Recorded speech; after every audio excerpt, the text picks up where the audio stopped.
All right. Hello and welcome back. It's a new year, new StackRox office hours.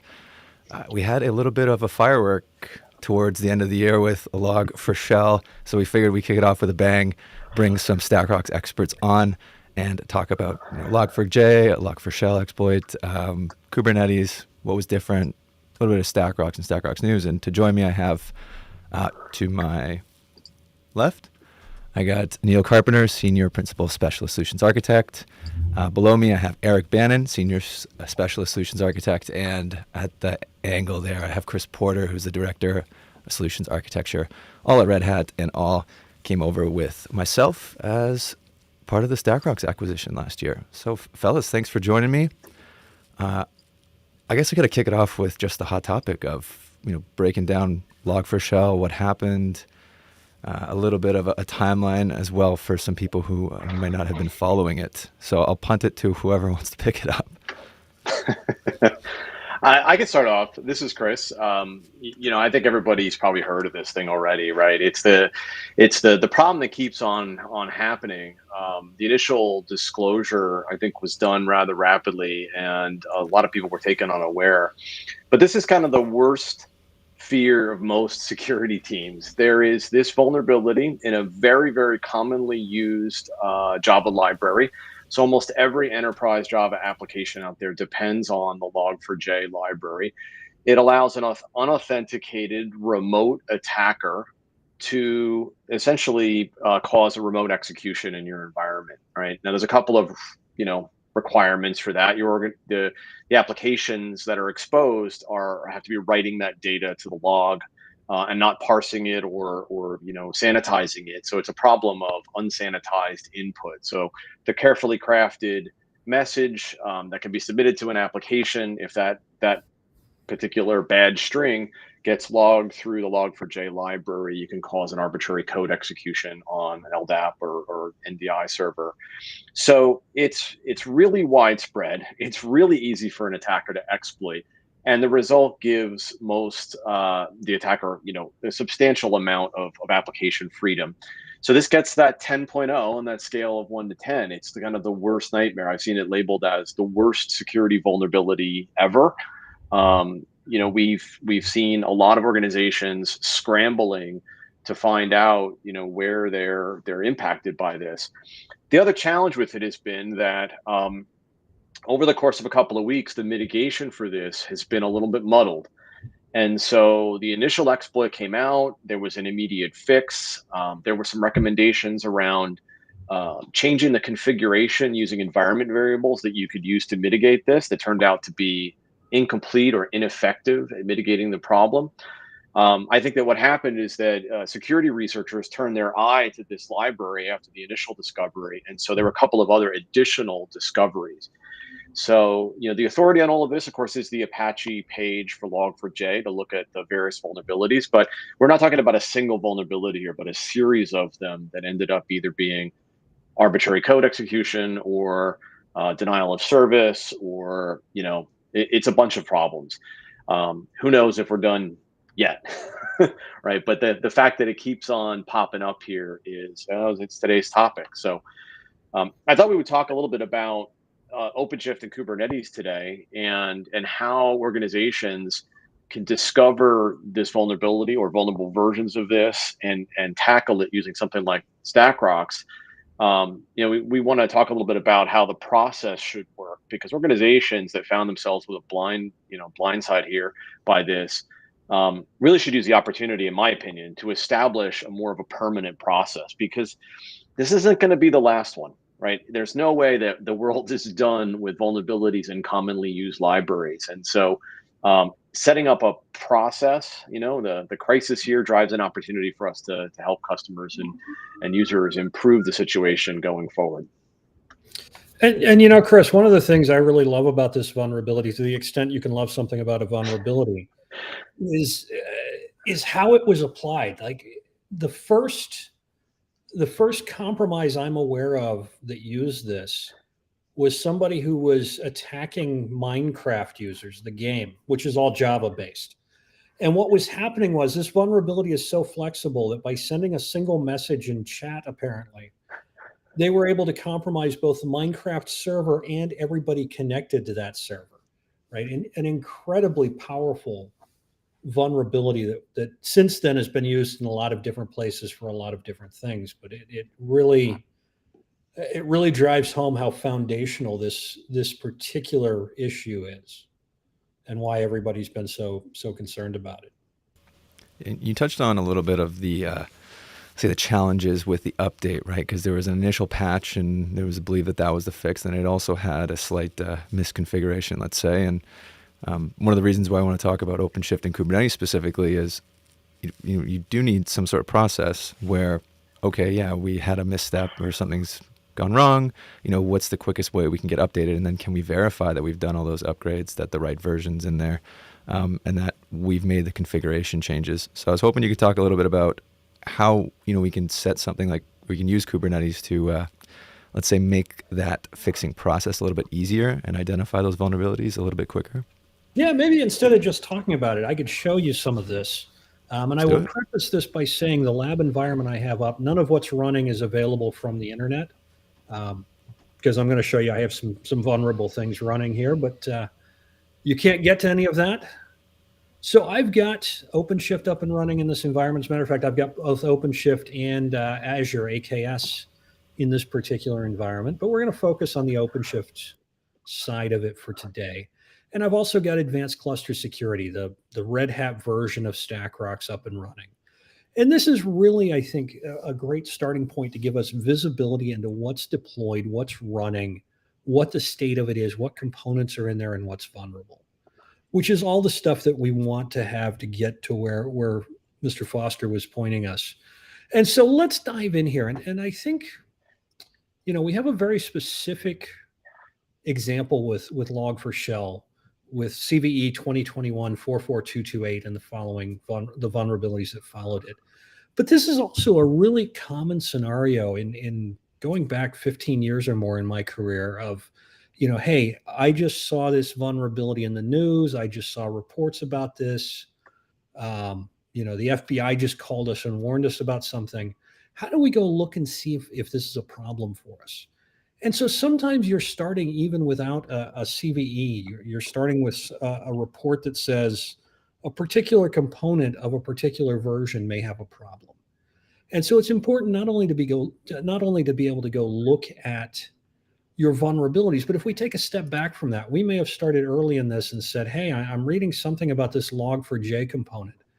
How are we using that? Where are we using that? And so in ACS, I can go dive through all the components that are currently in use and the images that are backing my deployments. And so I can see here a list of all of the components across everything, and I can pretty easily filter this down to, let's look for Log4j. There we have it. And I can see I have a number of different versions of Log4j currently running in my environment. And so like in the initial vulnerability in 2021-44228, everything 2.14 and below, if I remember right, was vulnerable. Don't quote me on that, but 1.x was not. So I could easily come in here and go, well, I've got a 2.6.2 and 2.11 and 2.11 and 2.14 and 2.14. All of those appear to be vulnerable. So this is a starting point for me. Before we even get to the vulnerability, it's about being able to look at that makeup, that inventory of what we're running, and understand what's going on and where things are going on. So I can see, for example, here I've got a bunch of images that are not actually in use in my environment today, but I do have this 2.11.1 is in use in 2 deployments, and I can go look at what those deployments are. And there are some outdated versions of SonarQube I'm still running in this lab just to have something to show off. But I can go dig into them and find those things and dig and get to them. Now from there, once I have a CVE to look at, once again, that inventory based on vulnerabilities. So I can say, let's go, if I type it in right, let's go see what we have that's actually failing that vulnerability. And I can see I've got 2 deployments, 7 images, 5 components. I can dig into it. And once again, see this, we already saw some of the stuff, but I can see the specific versions that are vulnerable to that. I can see the deployments they're running in. So now this is starting to get me to a place where I don't know, late December, when everybody was trying to figure out what was going on, what the extent of their exposure was. This is starting to give me that information. So I can take this inventory, dive into what's deployed, what's running in my environment, and say, all right, here's where I actually have a problem with this. And this is something I think Chris, Eric, and I all talked to a number of customers about in late December and into January. Was how do we go start with this inventory? How do we figure out what's already deployed? One of the issues with Log4j is it's such a ubiquitous component. It's so common in Java applications that nobody really knew everywhere it was being used. It had been upstream vendors had used it to log data and to manage that. Off-the-shelf software had used it. Lots of people had used it. So nobody really had a good understanding, sort of the third week in December, of where they were impacted and what was impacted. So this gets us there, right? We can go look at what's currently deployed. See, all right, we've got a problem. Now from here, there's a couple of things that we can do that I think are of interest. The next thing is, so if we know if we've got our arms around where we are today, we want to start creating policy to catch this particular problem. ACS, we have some generic policies that are going to catch all of our vulnerabilities, but that's a fair amount of data going on and a fair amount of work that customers typically do with that. We may want to create, if we have a particular emerging set of circumstances like Log4Shell, we may want to create a targeted policy that looks for that. And in this case, we actually, on the engineering side, created one. And that is here. So we created a default policy to look for this, but in other cases, I could create a policy that says, if CVE 2022-1234 is particularly interesting for some reason, I can create a policy that says, let's go look for this vulnerability, start generating alerts, potentially turn on enforcement, say, you know what, this is critical enough that we're not going to allow you to deploy something that has this vulnerability in it. And so in this particular case, this policy is really simple. We're looking for CVE 2021-44228. We have some information here about it. And so we can find it. And we can go look in our violations and say, show me any violations of that policy. And I can see where my deployments have cut across that. I could turn on notification and start sending these out. So if somebody tries to deploy something, we get an email or we get a Slack message or whatever, however we want to be notified. And like I said earlier, I could turn on enforcement and take that a step further and start blocking anything with this vulnerability in it from getting deployed. Now that's starting to get my arms around this issue, but ultimately what I'd like to do is shift left. Right? We've all talked about that for years now, but I'd really like to start catching this before somebody ever tries to deploy it. And so not only can I enforce this at deploy time, but I can move it back and at build time, start looking at what I'm building, start scanning it, start returning results, and start applying these policies at build time. Same policy, same criteria. I don't have to go create different policies to do this. And so I've got OpenShift pipelines up and running. I've got an image that I borrowed just to show you this. And so I can see as part of my scan there, we caught not just our general vulnerability policy. This has got a number of vulnerabilities in it, but specifically this Log4Shell policy that we created. And so I can see that that's being caught there. And so now I've taken that security concern, I've taken it all the way left to where I'm building or ingesting images. And I'm able to catch that and start, I actually wasn't enforcing this, but I'm able to start breaking builds so that you have to fix this vulnerability. You have to fix this problem before you can ship it and before it can ever be deployed in your environment. And having that flexibility, I think, is where, let's say, the money's made, because you don't really want to be just forcing decisions on developers. Maybe give them, if something's not getting pushed to production right away, you're giving them a little bit of time, saying, hey, if you don't fix this within 2 more builds, we're going to basically flip the policy or something like that. It's the awareness side, and then basically going into the tools that the developer is going to be using and looking at, I think is where the value is, right? Yeah, and for me, I think there's some big things there, right? First of all, the flexibility of a policy-based approach lets you start defining what am I interested in? What do I want to see? And then further on, what do I actually want to enforce? Where do I want gates that I'm not going to allow things to get past? And defining those things and applying them flexibly across that whole pipeline from build time to deploy time and then into runtime. And realistically, you're probably going to have 5, 6, 7 teams, all with different types of gates and different applications set up too, right? So you're going to need maybe some flexibility, because some teams use different CI and build tools. So that all needs to be adjusted too, right? And like some teams will have front end, and others are data science. Maybe it's less impact, right? Absolutely. Yeah, I mean, I think I'd like to think the best of my development teams, right? If I'm a security director, I got to assume that they want to fix these things. Don't want to be on the big board for being a huge risk here, right? What I like about this policy-based approach is that, hey, it's present in your build. You do what you need to do to fix it. It could be update the version of it. Maybe this is something that's not easy to do with Log4j, but with a lot of other components, you find a vulnerability in something that you're really not even using, right? If it's not a critical part of your application, just take it out, right? It came with your Docker base image. It came with, some other install that you did. Maybe you weren't aware. There's a lot of reasons why the policy here is left in the hands of the developer, because instead of, fixing a vulnerability by updating to a properly fixed version of that library, another option is, remove that dependency. If you don't have it there, you don't have to maintain it. I don't care. As a security director, I don't care one way or the other. I just don't want the vulnerable version present in your application. And so you got whatever way you want to resolve that is fine with me, as long as that condition gets met. And that's really what the policy is saying here. Yeah, and I think just from a couple of customer examples, right? I think like the first thing everybody wanted to do, which Neil was showing in the beginning of the demo, is everybody wanted to just know, okay, am I exposed to this vulnerability? Do I have it running in a deployment?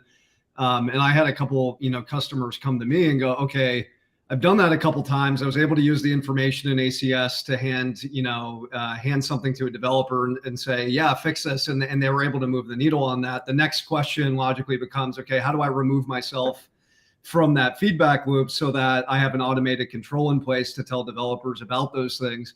And I think it gets really interesting there. Now you have kind of this automated notify and inform stage where, you're not just kind of exporting data and handing them a list, but you're really getting it in that place where they're building the application.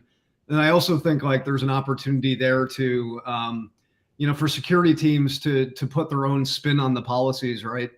As it relates to this vulnerability, like they might have certain mitigations in place that they've put in, and they want to add an extension to that policy that captures, okay, this is something that's vulnerable, but we also want to capture, X, Y, and Z, or we want to put a preference on these namespaces. And so I think there's a lot of automated control we give the security team, right? Like to be able to put that in a policy and, remove themselves from just having to inventory things constantly and manually doing a lot of that stuff. Yes. That's a great mitigation for one of the worst problems in security, which is I fixed it all today. We fixed all of the applications.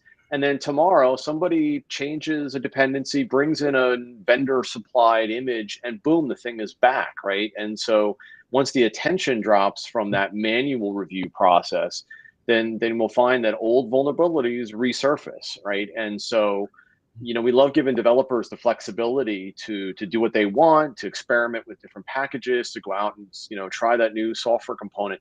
But then we find out that it's still got these dependencies on these old versions. But a policy is not going to forget, right? That's not going to forget that you brought in this library and it found that it still has that vulnerable version on it.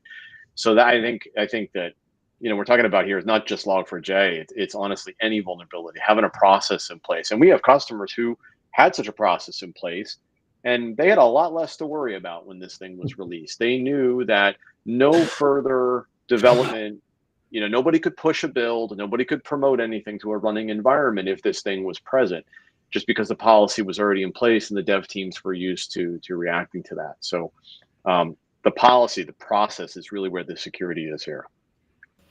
And I think that also, it moves the needle on the enforcement conversation in these organizations, right? Where these are kind of those blessings in disguise almost, where security is able to take a little bit of a leap forward, I think, in that conversation around we can have something that we turn on, because this is one of those perfect examples where turning on like the deploy time policy that Neil showed is actually a pretty suitable option for production environments, right? And actually denying a deployment, and obviously within a certain implementation, you want to be careful of how you do that. But I think that the fact, like you said, Chris, the fact that like we have that enforcement story is powerful, because there's a lot of tools that can scan for this vulnerability. I think there's a lot of vulnerability assessment technology and scanning tools that can give an idea of where it's inventoried. But I think there's not a lot of ways of doing that native enforcement in a way that like moves the needle for security to say, okay,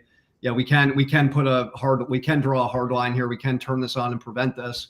And I'm more interested to see like how is that gonna help them with other things, other things they're trying to do organizationally, right? If you have success with something this critical, can you begin to turn on additional policies that have nothing to do with the Log4j, but because you build that confidence, in security, you're able to kind of move the needle, right? And Chris brought up one of the things that I think is a really interesting move in Kubernetes and containerized applications. A year ago, 2 years ago, we talked about CI, and everything was built internally for the most part, especially when we talked to enterprises. Everything was focused on what my developers are doing, what my developers are delivering. And what's happened is we're starting to see vendors and external organizations deliver software as container images, as Helm charts, as operators, whether it's the 5G providers in telecom, it's IBM Cloud Paks. Chris and Eric, I think I told you guys, I installed TrueNAS Scale the other day as building a network attached storage device in my house. It has Kubernetes built into the platform to deliver applications. They've got a catalog of Helm charts that deploy on top of that. This sort of consumerification of containers means that security teams have to think about that as well, right? Not just how are we scanning the things our developers are building, but how are we scanning the Cloud Paks we're getting from IBM, or the container images we're getting from Ericsson, or the things an external vendors delivering to us to run on top of OpenShift, on top of EKS, or wherever we're running them. That's right. Just because it's supplied by an external vendor doesn't mean your security policies don't apply. And I think this is a really great example of where, because Log4j is so ubiquitous, it's been important to be able to go as early as possible to scan those externally supplied container images as well, and understand what the inventory is there, what you're running that somebody else has handed to you. Neil, you've been doing threat hunting and incident response for a long time, right? The container format seems to me, right, with Kubernetes, that it's a little bit more, prescribed, right? We've got some limits around it. I've got a pipeline. I can establish a process. Is it easier then in this environment to track this sort of thing down if I've got, limits on where I get my images from? I force them to go through a process. It seems like security teams should be advocating for the move to more containerized, because they've got that control, visibility, and almost like a library of assets here. Yeah, I think once you figure it out from a security perspective, it's much easier to manage it and control it, and to know what's deployed, know what it's doing, and take appropriate action to contain it. Now, and I think all of us have been there, right? The knowing how to do it is the first big hurdle, because it's a huge change for a lot of security professionals from traditional VMs and bare metal to containers, and what that change means to them. But I think the organizations we work with who have gotten past the learning phase and really dug in and started doing it are really automating security in interesting ways. I know you mentioned one of my favorite customers who is still in the middle of a move from monolithic on-prem data center applications to turning those into microservices, containerizing them, and then deploying them on top of Kubernetes to run their business. It's a huge shift. It's a huge investment. And they had some really smart security people early on who built out, an idea of what this was going to look like. And so we worked with them, and they deployed day one with enforcement turned on at both build time and deploy time for their most important, their critical applications, their most serious security policies. Out of the gate, they had controls where they could say, you can't pass here if you don't pass these checks. You don't get these. Right. That's really reducing the attack surface and starting to control what's there and have visibility into it. It's a yeah. And half the battle is having the conversation between developers and security teams. And when you have that sort of baseline of, hey, this is Harden, this is what we're willing to accept, and we're willing to give leeway if you can make a specific case, well, then you can have people coming to the table and having that conversation.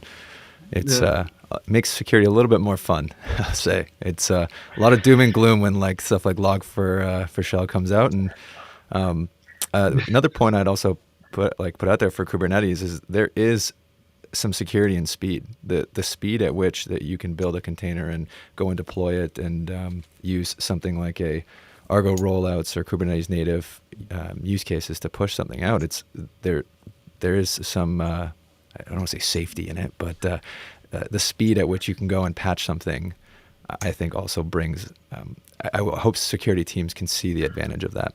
So. Yeah, I don't want to trivialize that. It's not easy for organizations to make a shift if they're used to builds, weekly, monthly, quarterly, right, and releases that go out in a big way rather than a continual process. But when they make that change, and as developers get used to the idea that a new build every day, every hour, every pull request like creates a build, and then every one of those is an opportunity to pull in the latest to get those fixes down, like that allows them to react to any of these. So, we'll keep saying this, but this is not the last of these. I'm not even sure that we're done with Log4j yet, right? So there's going to be more of these things that security researchers will find, and being able to quickly go out and take advantage of those fixes as soon as you possibly can. Developers are better off when their dependencies are explicitly defined in something like a Docker file, and they can just rerun that build, again and again. It is one of the better things about this format here. You're right too. You said earlier, Michael, about we call it the common language between security and developers. They haven't had a whole lot to talk about in common, but when we talk about using Kubernetes as kind of a language of discussion here about deployments and images and defense in depth in those terminology, both sides can understand it. So it is good. It starts the conversation and gets each team thinking about what the other team is concerned about.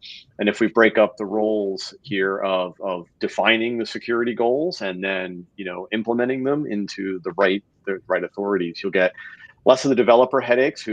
Developers have a headache with security tools that just enforce. They don't provide information, they just break things, and that violates that principle that I want to specify everything in code. And of course, the security teams know that if we let developers do whatever they want, they don't prioritize security fixes, right? That's natural, right? You prioritize new features and fixing bugs and things like that. So we're slowly grinding out the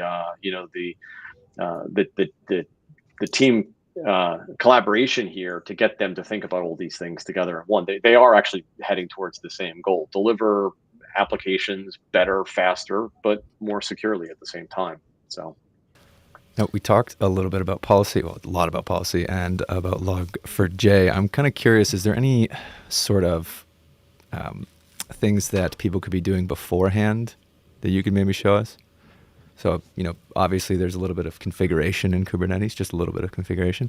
I was wondering if obviously these things are going to happen. What are some practical ways, practical policies, best, just great habits that people can get into so that when this does happen, that they can, one, find those really quickly, and then two, make sure that, the impact is very low, even if something, was able to stay in the cluster for a couple of days. Because I think it was about like 5 days, right, until NIST released it as an actual vulnerability, but like from the Minecraft day until it was widely acknowledged, right? There's some lag there, so I'll start in there. And I often say that when you move to containers in Kubernetes and OpenShift, to some extent, your security problems don't change.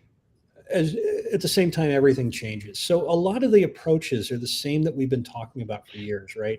if I can reduce the blast radius of a particular compromise, if I can, so, I sort of have to accept that at some point there are going to be 0-day vulnerabilities. There are going to be unpatched vulnerabilities I couldn't patch for some reason. There are going to be some set of things that result in something in my environment getting compromised. That's we used to call, or we still, I guess, call it assume breach, an assume breach mindset, right? So if I start there, the next thing I can do is start making it so that if any particular piece of my application, of my environment gets compromised, I can limit what an attacker does with that. And so one of the examples I think works really well in Kubernetes and OpenShift, once you start getting your mind around it and figure out the right approach, is network policies. So start applying essentially microservice firewalling down to the container level that says the only thing this container can talk to is this other container that it always talks to. And it can't talk to anything outside of that pattern. And now you've locked an attacker into that. They can't compromise one container and then use it to jump to other significant pieces in the environment. That sort of thing is an incredibly powerful tool and a great place to maybe not start, but once you start getting your arms around this, to dig into and figure out, how do we do that? How do we reduce the blast radius, the impact of any particular container being compromised, and lock them down? Yep. You mentioned those configurations, Michael, and they're complicated. And unfortunately, as you've seen from some of the StackRox stuff previously, there's quite a few of the configurations in Docker images and in Kubernetes where the default is wide open, right? And the network policies that Neil was talking about is one of those. There is no restriction on container networking within a cluster for ingress and egress unless you go and change that. Things like being able to write to the file system, running as root user, like these are all defaults because they're really useful, like to get up and running and be productive with your application, but they're also super useful for an attacker. And so we see again and again organizations running these big, fat Docker container images, the base images that were intended for a virtual machine at one point. They have loads of tools on them that are useful for maintaining and updating a virtual machine.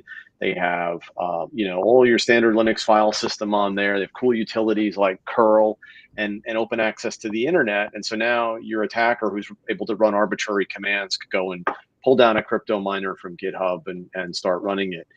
We see that it isn't even just an attempt to like steal data or establish backdoors in the environment, but this free resources, right? If I can run my workload on your infrastructure, I'm making money off of your back. And if you haven't detected that activity, then you're going to be faced with a big cloud bill potentially, but you're going to have this problem in your midst that you weren't even aware of. Some of these are pretty easy, frankly, to defeat. They're pretty naive attacks. Just throw enough of this arbitrary commands out there to see what sticks. And enough of it sticks to make it useful to do that. So there's a ton of those things. I just like to think about this as containerized applications are not VMs, right? They're not general purpose, and they represent a kind of constrained runtime, right? You get similar benefits to things like serverless, right? Which is, another topic. But when you can't run a general purpose workload, if it's built around a particular microservice, a particular batch job or whatever, you should use that to your advantage to constrain what an attacker can do, right? That they might compromise that. Like Neil said, you have to expect that there's other 0 days that are present in your application right now. And, and you should plan on that being a reality. So let's not give them any surface area. Of course, too, developers need to be careful about the kind of input they accept and sanitizing it, but that's a different topic, right? That's a source code practice and secure coding topic. But all these things contribute, right? The more painful we can make it for an attacker to do anything useful, I think you're going to be in better shape. So, I think like it's the things you mentioned, Chris and Neil. I think those are like good starting points too. Like when people ask, like, okay, what can I focus on when it comes to risk, or when it comes to like things I might be able to enforce a little bit sooner than later. There's like a handful of those high into the right types of configurations and risks that you can, that like any customer should care about.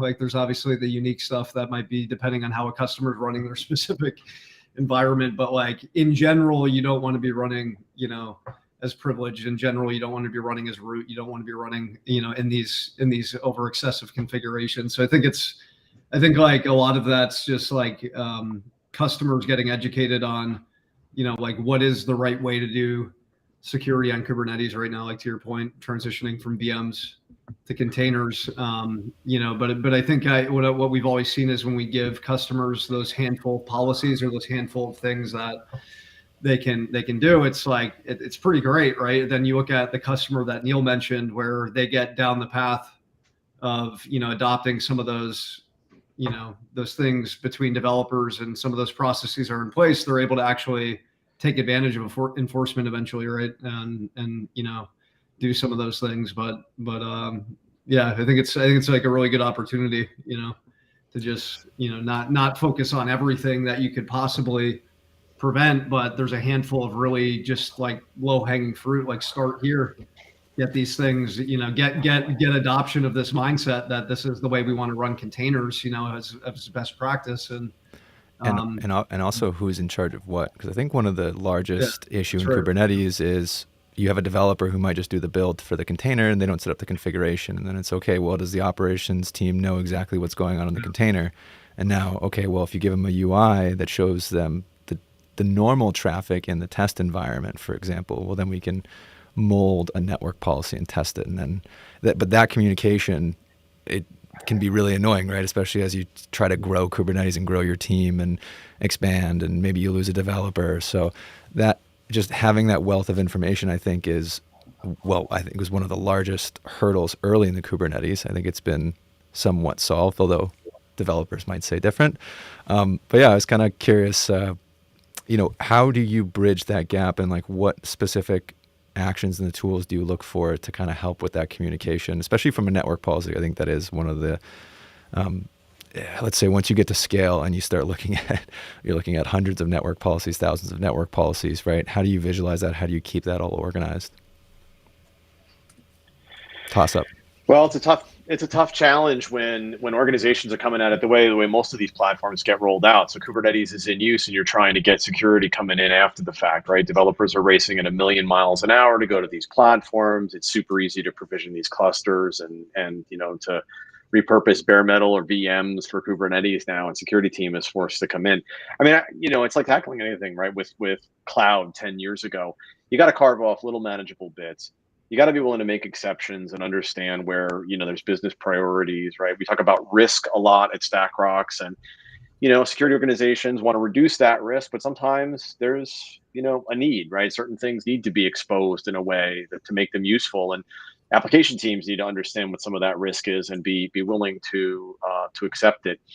So I actually have a tough time answering this question about where to get started, except when the customer has some goal, like, hey, we have to be PCI compliant, or we, you know, we want to follow NIST. Like, it's great to have a set of marching orders, because then I can go and point out, hey, PCI, hey, that talks specifically about some of the networking stuff that Neil was addressing, right? And minimization of privileges is frankly, you know, a bog standard part of every compliance benchmark out there. So when the customer has a goal like that, generally, you know, prioritization, right, is the way to go. So some applications are the crown jewels. Some applications are frankly, you know, that we need to run them, but they're not super critical, right? So if organizations have a means of identifying that and specifying how that works, here Kubernetes gives us a little bit of help with being able to use metadata like a namespace, like labels and annotations, like make use of those standards to express something about the priority of it. It'll help everybody in operations and development and others. It'll help security teams make a decision about about exceptions to those policies. So in general, the way to approach this, I think, is lots of tools, lots of visibility. There's tons of stuff. I would start with the crown jewels, right? I want to identify a particular namespace that has this super important client data in it, or, you know, it's sensitive regulatory data, or whatever it might be. And that's where we start to apply the scrutiny and start to enforce things, and you know, notifications and warnings, and then followed by enforcement. One of the things that we've seen is a tendency for organizations to treat production really differently security wise from development and UAT, right? Development environments are usually these sandboxes that are kind of like throwaway. They're a mess. But we know that attackers find them just as valuable as your production applications, right? Maybe even more so. So I'm starting to get away from saying that, hey, you could warn somebody about this in development, but let them run whatever they want. Yeah, Because, yeah. if I want to run a crypto miner on your infrastructure, that huge development cluster that you have is really appealing to me, right? Maybe there are fewer limits in that Amazon account or that Azure account, and I can scale up my workload to mine whatever the trendy coin of the week is. So I think having that kind of scrutiny, like you quickly need to move from thinking about one production application to getting to basically an organization-wide policy. There's a couple of steps you can take in there, but you need to get to that organization-wide strategy. So, Michael, there's two other things that occurred to me in your both of your last two questions. War game this stuff, right? Don't wait until Log4Shell 2.0 comes out to figure out where all of this information is, who owns which pieces of it, who needs to do what, how you quickly resolve a vulnerability and ship a new image. Go do that stuff today. It's January, everybody's probably a little slow, but periodically work through these sorts of situations. And I think the other thing that goes along with that is know your outside resources, your vendors and other people who can help, right? So if you're running OpenShift and ACS, StackRox, and you're using Red Hat UBI images, know how to get in touch with us or whoever your vendors in those spaces are. So if you're trying to figure out how you go find these things or where you find a fix for this or whatever else, you know how to do that and you know where the right pieces are. Get ahead of it. Yeah, and you can always come and spam us in the chat. We're always here if you want to get in touch. It's an easy one. But yeah, no, you're 100% right. And the war game thing is interesting because I always find security is this huge fear. It's like like a flood or a fire, right? We're just putting it out after. But I think it could be fun if you set something up like that, and it's like, okay, let's see how much we can automate, and then you kind of go take a break for a second, so that when the fire does come, it's just like a little kitchen fire. We'll make a little change and we can move on. That's the way I picture security, whether or not that actually happens in real life. But I'm hoping that when the tools get implemented and you go through the growing pains, that's where you should ideally get to, right? That's sort of the idealistic version.